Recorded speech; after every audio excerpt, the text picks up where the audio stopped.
साथियों नमस्कार, स्वागत है आपका हमारे चैनल सक्सेस जंक्शन एक कदम सफलता की ओर। और हम लेकर के आ गए हैं आपके लिए एमपी एग्जाम त्रिदेव सीरीज, यानी कि हम इसमें एक ही वीडियो में 3 टॉपिक को कवर करते हैं। तो आज के प्रमुख टॉपिक इस प्रकार हैं, जैसे सबसे पहले हम एमपी करंट अफेयर्स के ऑब्जेक्टिव लेकर के आएंगे आपके लिए। उसके बाद एमपी की स्टैटिक जी के जो महत्वपूर्ण है एमपीपीएससी और एमपी पुलिस दोनों एग्जाम के लिए। उसके बाद आर्टिफिशियल इंटेलिजेंस एक टॉपिक जो है इस बार नया जोड़ा गया है, एमपीपीएससी प्री और मेंस एग्जाम में यूनिट 9 में जोड़ा गया है। तो उससे भी संबंधित वन लाइनर फैक्ट वाले प्रश्न आपको देखने को मिलने वाले हैं। ये वीडियो जो है वो सभी के लिए बहुत ज़्यादा महत्वपूर्ण है जो भी एमपी में एग्जाम्स होने वाले हैं। और कल आपको नेशनल पार्क्स जो है, मध्य प्रदेश के नेशनल पार्क्स कब उनकी स्थापना हुई, क्या क्या विशेषता है, वो सारी वीडियो कल आपको सचित्र वर्णन के साथ में मिल जाएगी। जैसा कि हमने झरने वाली वीडियो बनाई थी, आपको लगभग 32 से 35 40 झरने लगभग हमने आपको याद कराए थे चित्र के साथ में। ठीक है, तो आइए चलते हैं। सबसे पहले एक मोटिवेशनल थॉट होगा जो आपके अंदर ऊर्जा का संचार करेगा, अपने लक्ष्य की ओर आपको बढ़ाएगा। तो आइए चलते हैं सीधे उस थॉट की ओर।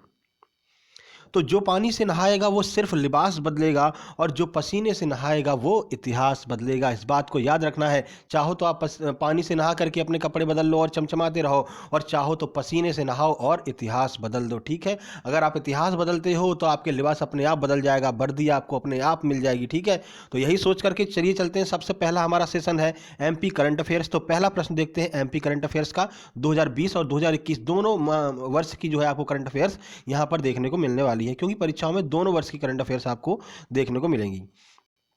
तो पहला प्रश्न है, मध्य प्रदेश को लगातार कौन सी बार कृषि कर्मण पुरस्कार प्राप्त हुआ यहाँ पर? तो लगातार 6वीं बार यहाँ पर मध्य प्रदेश को कृषि कर्मण पुरस्कार प्राप्त हुआ है। यानी कृषि के क्षेत्र में मध्य प्रदेश के बढ़ते कदम लगातार 6 साल से बिल्कुल भी नहीं रुक रहे हैं और पहले नंबर पर काबिज है। जिस तरह से इंदौर स्वच्छता के मामले में लगातार 4 साल से पहले नंबर पर काबिज है, उसी तरह मध्य प्रदेश जो है लगातार 6 साल से यहाँ पर कृषि कर्मण पुरस्कार जीत रहा है। अब देखिए कहां पर हुआ था ये प्रोग्राम। तो कर्नाटक में आयोजित इस कार्यक्रम में गेहूं और दाल के उत्पादन के लिए मध्य प्रदेश को 6वीं बार कृषि कर्मण पुरस्कार से सम्मानित किया गया है। किसके लिए? गेहूं और दाल के लिए। ठीक है, और दालों में जो सोयाबीन है वो उसमें सबसे सर्वप्रथम स्थान पर मध्य प्रदेश ही है, और मध्य प्रदेश को सोया प्रदेश भी कहा जाता है। चलिए प्रश्न नंबर 2 की ओर चलते हैं। तो मध्य प्रदेश के किस उद्यान में छत्तीसगढ़ से बब्बर शेर का नया जोड़ा लाया जा रहा है भाई? बब्बर शेर का नया जोड़ा लाया जा रहा है, किस उद्यान से? तो वन विहार राष्ट्रीय उद्यान भोपाल में लेकर के आया जा रहा है ये बब्बर शेर का नया जोड़ा। और कहां से लेकर के आया जा रहा है? तो छत्तीसगढ़ के common Pendari zoological park Bilaspur से बब्बर शेर का नया जोड़ा लेकर के आया जा रहा है। तो कुछ भी आपसे पूछ सकते हैं कि किस राष्ट्रीय उद्यान में लाया जा रहा है। तो वन विहार राष्ट्रीय उद्यान जो कि कहां पर है? भोपाल में है, मध्य प्रदेश की राजधानी में। और कहां से लाया जा रहा है? तो छत्तीसगढ़ के कॉमन पेंडारी जूलॉजिकल पार्क से यहां पर लेकर के आया जा रहा है। तो दोनों चीज आपको याद रखनी है। चलिए प्रश्न नंबर 3 की ओर चलते हैं। मध्य प्रदेश में अभी हाल ही में किस दिन को आदिवासी दिवस के रूप में मनाने की घोषणा की गई है? तो 9 अगस्त जो है उसको अब आदिवासी दिवस के रूप में मनाया जाएगा, यह घोषणा कर दी गई है। अब हर वर्ष मध्य प्रदेश में 9 अगस्त को आदिवासी दिवस के रूप में मनाया जाएगा, और एक दिन का जो है राजकीय अवकाश भी घोषित किया जाएगा। ये भी आपको याद रखना है, क्योंकि अभी ये अपडेटेड है, नई खबर है, तो ये आपके दिवस के रूप में पूछा जा सकता है एमपी पीएससी के भी एग्जाम में और एमपीएसआई के भी एग्जाम में। ठीक है, एमपीएसआई का भी हो गया है कि जून या जुलाई में आपका एमपीएसआई का एग्जाम होगा, क्योंकि हमको जहाँ पर आंतरिक सूत्रों से खबर मिली है कि जो आपका भोपाल में ट्रेनिंग सेंटर है, तो ट्रेनिंग सेंटर अब खाली हो चुका है, और उनको ये उन्होंने मतलब कि लिख करके भेज दिया है कि 2022 में हमें एमपीएसआई के लोगों की जो है सिलेक्टेड बंदों की यहाँ पर हमें ट्रेनिंग स्टार्ट करवानी है। तो अब आप अपने हिसाब से लगा सकते हैं कि कब इसका एग्जाम हो सकता है, कब नोटिफिकेशन आ सकता है, कब फिजिकल होगा। 2022 जनवरी तक यहाँ पर जो है ट्रेनिंग स्टार्ट हो जाएगी, यह बोला गया है। तो एमपीएसआई के लिए भी कमर कस लीजिए अभी से ही। और एमपीएसआई हो या फिर एमपी पुलिस हो, सब के लिए एमपी जो है वो बहुत ज़्यादा महत्वपूर्ण है। एमपी जी के याद रखिएगा इस बात को। ठीक है, तो कल जो वीडियो लेकर के आने वाले हैं वो आपके लिए बहुत ज़्यादा महत्वपूर्ण होने वाली है। ठीक है, चलिए प्रश्न नंबर 4 की बात कर लेते हैं। तो मध्य प्रदेश के किन 2 बालिकाओं को प्रधानमंत्री राष्ट्रीय बाल पुरस्कार 2020 से सम्मानित किया गया है? तो कौन है वो 2 बालिकाएं जिनको सम्मानित किया गया है? नाम आपको याद रखना है, क्योंकि एमपी जीके का करंट का प्रश्न है तो आपसे पूछा जा सकता है। तो रिया सेन जो कि चित्रकला से हैं और ये भोपाल की निवासी हैं, इन्हें सम्मानित किया गया प्रधानमंत्री राष्ट्रीय बाल पुरस्कार से। सुदीप्ति हजेला जो कि घुड़सवारी करती हैं और ये भी इंदौर से हैं। तो इन दोनों लोगों का नाम आपको याद रखना है। आपसे कुछ भी पूछा जा सकता है किससे संबंधित है या फिर किस जिले से संबंधित है। तो रिया सेन चित्रकला भोपाल, सुदीप्ति हजेला घुड़सवारी इंदौर। ठीक है, दोनों चीजें आपको याद रखनी है। चलिए प्रश्न नंबर 5 की बात करते हैं। तो मध्य प्रदेश राज्य विपणन बोर्ड को किस प्रणाली को लागू करने के लिए राष्ट्रीय पुरस्कार प्राप्त हुआ है? मध्य प्रदेश राज्य विपणन बोर्ड को तो ई अनुज्ञा जो प्रणाली है उसको लागू करने के लिए राष्ट्रीय पुरस्कार प्राप्त हुआ है। अब ई अनुज्ञा जो ये प्रणाली है ये आपसे आर्टिफिशियल इंटेलिजेंस के अंतर्गत या फिर ई गवर्नेंस के अंतर्गत भी यह प्रश्न एमपीपीएससी में बनकर के आ सकता है, क्योंकि ये करंट अफेयर क्या है, तो एमपीपीएससी से ई गवर्नेंस के तौर पर करंट अफेयर्स मिलेगी कि मध्य प्रदेश राज्य विपणन बोर्ड को किस प्रणाली को लागू करने के लिए, तो ई अनुज्ञा प्रणाली को लागू करने के लिए यहां पर राष्ट्रीय पुरस्कार प्राप्त हुआ है। चलिए प्रश्न नंबर 6 की ओर चलते हैं। मध्य प्रदेश के किस खिलाड़ी ने प्रथम श्रेणी क्रिकेट में पहले ओवर में ही हैट्रिक लेने का रिकॉर्ड बनाया है? तो भाई रवि यादव, जो कि इंदौर के निवासी हैं। अभी इंदौर में यहाँ पर रणजी ट्रॉफी चल रही थी। रणजी ट्रॉफी में मध्य प्रदेश और उत्तर प्रदेश का मैच चल रहा था और टॉस के बाद मध्य प्रदेश की गेंदबाजी आई और पहले ही ओवर में यहाँ पर रवि यादव ने हैट्रिक ले ली है, पहली शुरू की 3 गेंदों पर। तो इस तरह से रवि यादव ऐसा करने वाले भारत के पहले खिलाड़ी बन गए हैं प्रथम श्रेणी क्रिकेट में। तो आपसे पूछा जा सकता है रवि यादव किससे संबंधित है, तो क्रिकेट से संबंधित है। कहाँ के निवासी हैं, तो इंदौर के निवासी हैं। और कहाँ पर विकेट लिया ये 3, तो इंदौर पे ही विकेट लिया और उत्तर प्रदेश के खिलाफ लिए। ठीक है, ये सारी चीजें आपको याद रखनी है, कुछ भी आपसे पूछा जा सकता है, क्योंकि पुलिस में ऐसे ही उटपटांग प्रश्न पूछ लिए जाते हैं। ठीक है, चलिए प्रश्न नंबर 7 की ओर चलते हैं। पूजा जाट व प्रियंका यादव ने जूनियर रेसलिंग नेशनल चैंपियनशिप 2020 में कांस्य पदक जीता है, वह किस खेल से संबंधित है? तो वे कुश्ती से संबंधित है। कौन कौन? पूजा जाट व प्रियंका यादव, दोनों चीज आपको याद रखनी है। जूनियर रेसलिंग नेशनल चैंपियनशिप में कांस्य पदक यहां पर जीता है। दोनों ही मध्य प्रदेश कुश्ती एकेडमी भोपाल की खिलाड़ी हैं। तो एक प्रश्न आपका यहां से और क्लियर हो गया, मध्य प्रदेश कुश्ती एकेडमी कहां पर स्थित है? तो भाई भोपाल में मध्य प्रदेश कुश्ती एकेडमी स्थित है।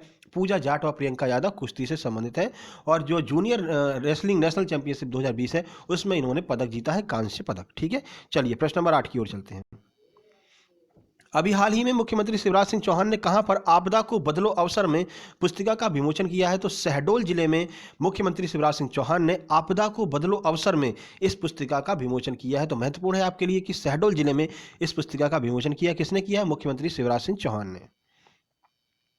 अगले प्रश्न की बात करते हैं। तो मध्य प्रदेश के परिवहन एवं राजस्व मंत्री कौन है? तो गोविंद सिंह राजपूत जो है वो मध्य प्रदेश के परिवहन एवं राजस्व मंत्री हैं। अभी हाल ही में न्यूज में है तो आपसे पूछा जा सकता है। प्रश्न नंबर 10 की बात करते हैं। तो मध्य प्रदेश पर्यटन मंत्री सुश्री उषा ठाकुर ने किस राज्य के साथ टूरिज्म एमओयू पर हस्ताक्षर किया? अब एमओयू क्या होता है? मेमोरेंडम ऑफ अंडरस्टैंडिंग, यानी कि जब 2 राज्य मिलकर के किसी समझौते पर हस्ताक्षर करते हैं तो वो एमओयू कहलाता है। ठीक है, तो केरल राज्य के साथ यहाँ पर एमओयू पर हस्ताक्षर किए हैं। तो मध्य प्रदेश ने केरल के साथ टूरिज्म रिस्पॉन्सिबल एमओयू पर हस्ताक्षर करने वाला मध्य प्रदेश जो है वो दूसरा राज्य बन गया। इससे पहले आंध्र प्रदेश ने किए हैं। ठीक है, तो मध्य प्रदेश ऐसा करने वाला दूसरा राज्य बन गया। टूरिज्म रिस्पॉन्सिबल के क्षेत्र में यहाँ पर एमओयू पर हस्ताक्षर किया, यानी मध्य प्रदेश के जो निवासी हैं वो केरल में जाकर के टूरिज्म जब करेंगे, जब वहाँ पर घूमेंगे तो उनकी सुरक्षा की रक्षा की पूरी जिम्मेदारी जो है वो केरल सरकार की होगी। और केरल के लोग जब मध्य प्रदेश में घूमने आएंगे तो मध्य प्रदेश सरकार की जिम्मेदारी होगी, जवाबदारी होगी कि केरल के लोगों को बाकायदा सुरक्षा करनी है, उनको सारी चीज़ें, सारी व्यवस्था उपलब्ध करानी है। ठीक है, चलिए ये 10 महत्वपूर्ण करंट अफेयर के प्रश्न थे 2020 और 2021 के। ठीक है, आपकी परीक्षाओं में इनमें से प्रश्न देखने को मिलेंगे ही मिलेंगे, आप लिख करके रख लीजिए। ठीक है, तो भाई याद रखिएगा, पसीना बहाओगे तो इतिहास बदलेगा। ठीक है, तो वीडियो को पूरा लास्ट तक देखना है, चाहे वो आर्टिफिशियल इंटेलिजेंस से भी हो। आर्टिफिशियल इंटेलिजेंस में भी हमने करंट अफेयर के प्रश्न लिए हैं, क्योंकि करंट के प्रश्न कहीं भी आ सकते हैं, पुलिस में भी आ सकते हैं, तो आपको याद रखना है। चलिए अब एमपी स्टैटिक जीके की बात कर लेते हैं, क्योंकि स्टैटिक जीके बहुत ज़्यादा पूछी जाती है एमपी के एग्जाम्स में। तो देखिए 1992 में किस नेशनल पार्क को टाइगर रिजर्व घोषित किया गया था? तो पेंच राष्ट्रीय उद्यान जो है उसे 1992 में टाइगर रिजर्व घोषित किया गया था। आइए आपको जानकारी देते हैं पेंच राष्ट्रीय उद्यान के बारे में। तो देखिए इसी उद्यान को इंदिरा गांधी प्रियदर्शनी पार्क भी कहा जाता है। तो आपसे पूछा जा सकता है पेंच का दूसरा नाम क्या है? तो इंदिरा गांधी प्रियदर्शनी पार्क जो है पेंच का दूसरा नाम है। इस क्षेत्र को मोगली लैंड के नाम से भी जाना जाता है। इसकी स्थापना वर्ष 1977 में अभ्यारण्य के रूप में की गई थी।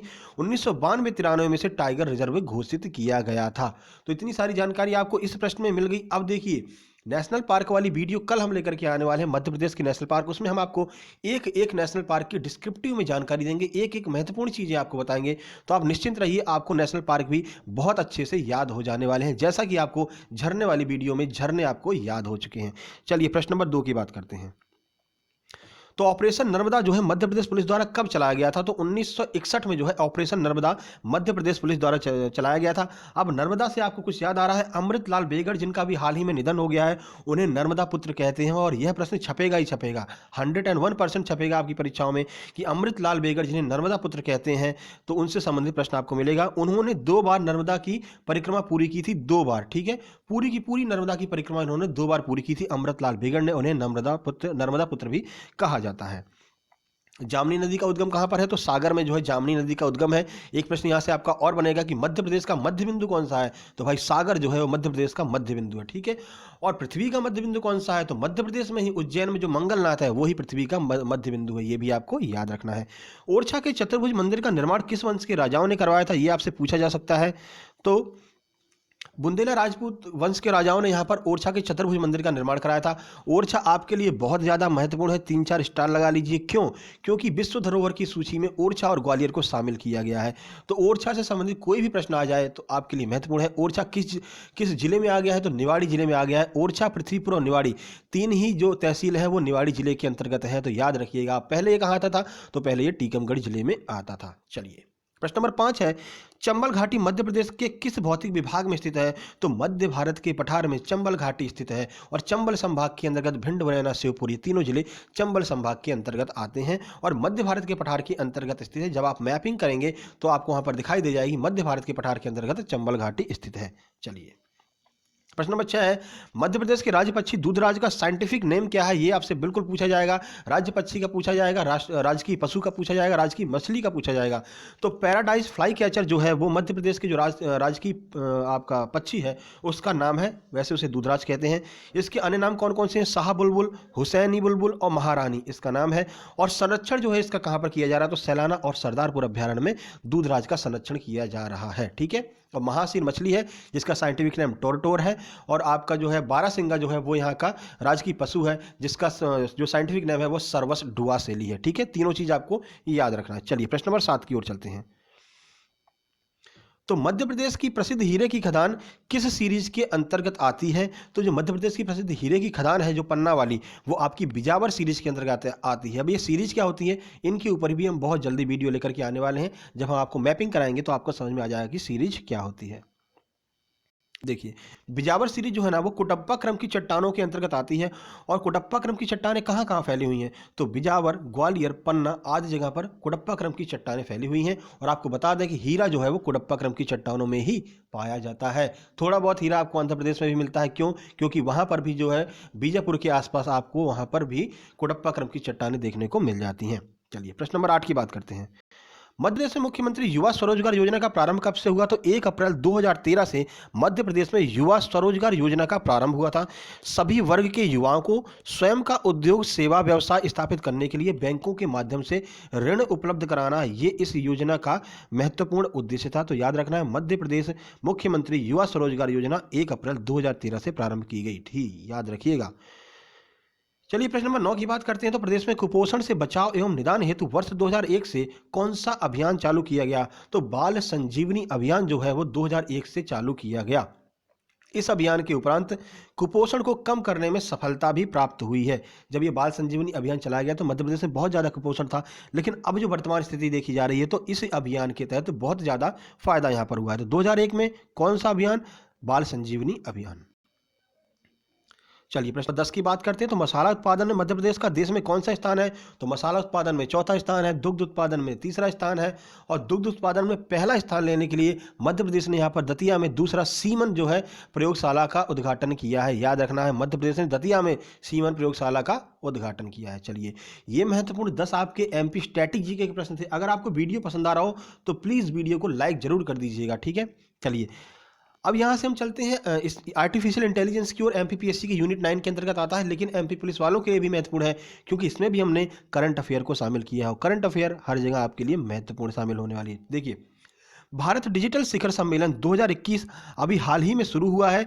ये किसका प्रमुख कार्यक्रम, किस कंपनी का यह प्रमुख कार्यक्रम है? तो भाई internet and mobile association of India का यह कार्यक्रम है, भारत डिजिटल शिखर सम्मेलन 2021। आइए आपको जानकारी देते हैं। तो यह डिजिटल उद्योगों के लिए सबसे बड़ा सम्मेलन था। इस सम्मेलन में मुख्य अतिथि के रूप में श्री रविशंकर प्रसाद उपस्थित थे, जो कि भारत के आईटी, कानून तथा न्याय मंत्री भी हैं। तो याद रखना है कौन आया था मुख्य अतिथि के रूप में? रविशंकर प्रसाद। आईटी एवं कानून मंत्री जो है मध्य प्रदेश के कौन है, सॉरी भारत के कौन है? तो रविशंकर प्रसाद हैं। चलिए प्रश्न नंबर 2 की ओर चलते हैं।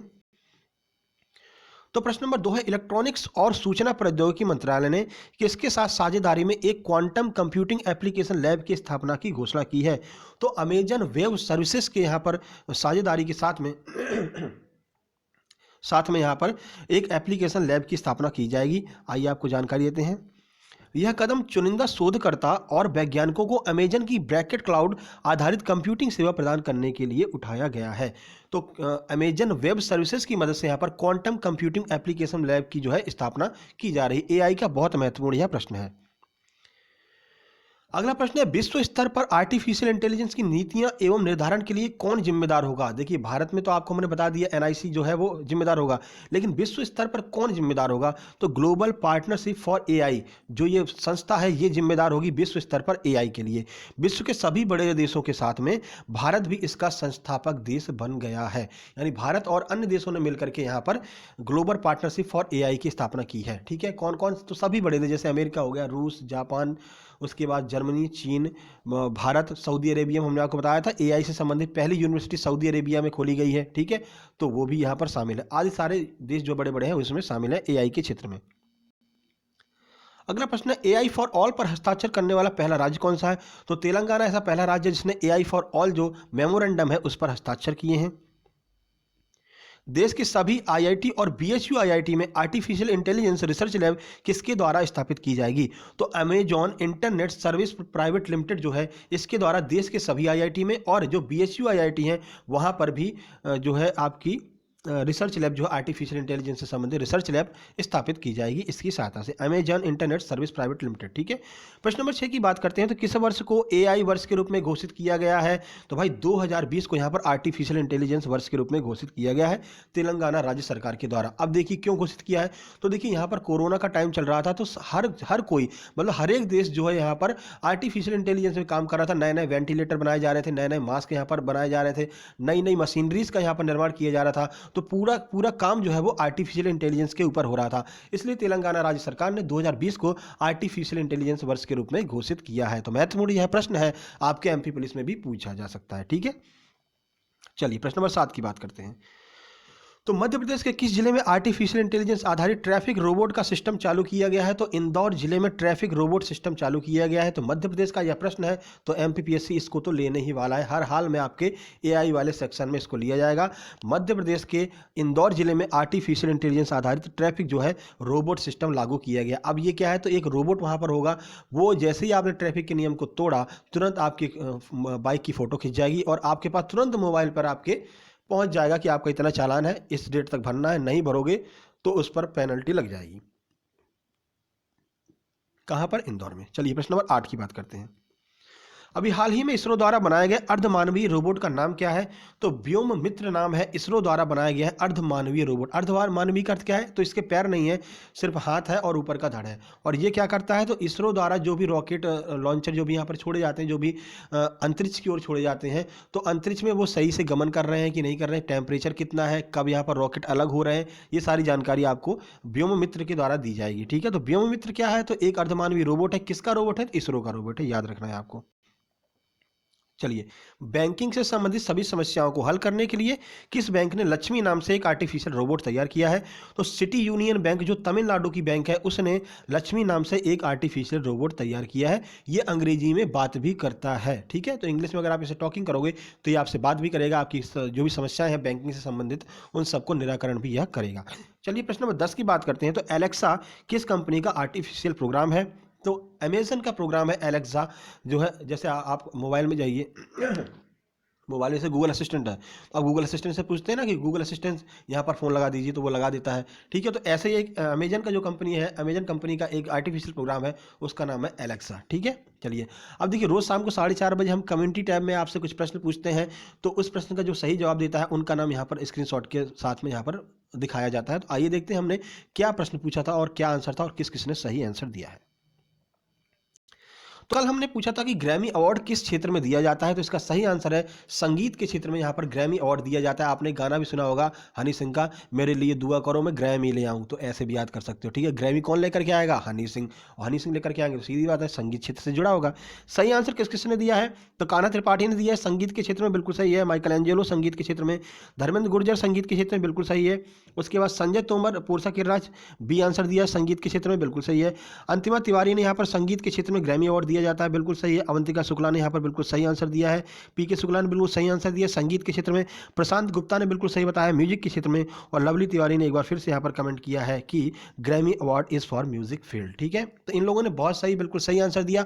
आप भी रोज शाम को 4:30 बजे जो भी परीक्षाओं में प्रश्न आए हुए हैं, जो बहुत महत्वपूर्ण प्रश्न है, वैसा एक प्रश्न हम आपको यहाँ पर लेकर के आते हैं, पोल क्रिएट करते हैं, तो जरूर शाम को 4:30 बजे आंसर दिया कीजिएगा। ठीक है, तो कल आपके लिए मध्य प्रदेश के नेशनल पार्क बिल्कुल हम घुमा देंगे आपको, एक एक नेशनल पार्क को आपको दर्शन करा देंगे। ये मान लीजिए जैसा कि हमने झरने वाली वीडियो कराया था, अब आपकी स्क्रीन पर वो झरने वाली वीडियो आपको दिखाई दे रही होगी। ठीक है, तो उस वीडियो को भी जरूर देख लीजिए, आपको पूरी तरह से अच्छी तरह से याद हो जाएगी। ठीक है, तो जल्द ही मिलते हैं एक नई वीडियो में, तब तक के लिए नमस्कार। चैनल को सब्सक्राइब जरूर कर लीजिए अगर आप पहली बार आए हैं, और नोटिफिकेशन बेल जरूर दबा लीजिएगा आगामी वीडियो देखने के लिए। नमस्कार।